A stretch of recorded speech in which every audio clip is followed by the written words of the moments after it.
Naku, wala ho, ma'am. Ano lang po. Kaibigan ko lang ho siya.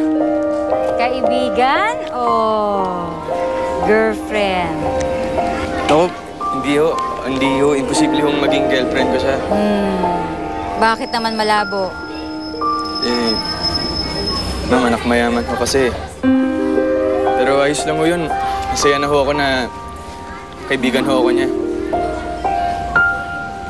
Pero ayoko na ho mapahiya sa kanya, ma'am. Kaya sana ho, tulungan niyo ako matuto. Alam mo, natutuwa ako sa'yo. Parang ikaw ako noon. Alam mo, kagaya mo rin ako, mababang tao. Pero ang ginawa ko, nag-aral ako, eto, nakatapos. Nga lang may kapalit. Ano kong kapalit, ma'am? Huwag mo na ito, no? Basta hayaan mo. Soy, pangako ko sa'yo to, ha? Gagawin ko ang lahat para matulungan kita. Salamat, ma'am. Maraming salamat po. Halika na.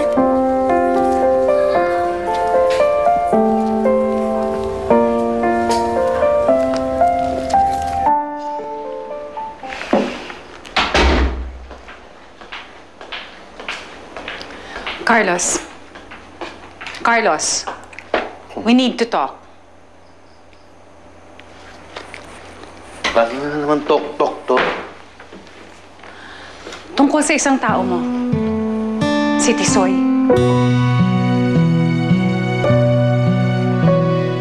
Lola, ba't na tayo nandito? Ba't niyo ako dinala dito?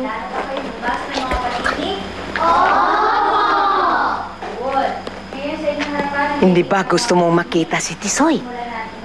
Ayan!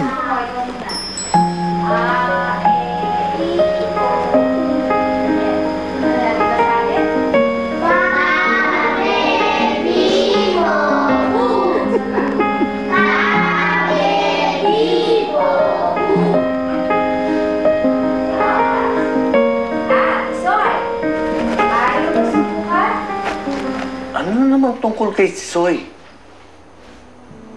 I don't know. Parang alam mo, hindi ako kampante sa kanya.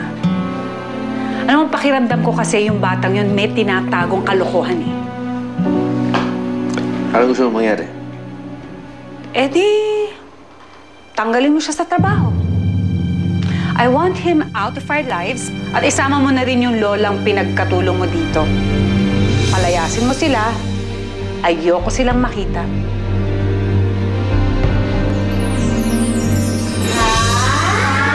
Ba't yun, Lola? Nag-aaral ulit si Tisoy?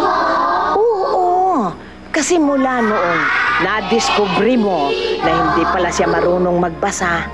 Nagsinop siya. Nagsinop na magpa-enroll at mag-aral uli. Bakit po? Hindi ba malinaw ang lahat? Ha? Na ikaw, napakahalaga mo para kay Tisoy.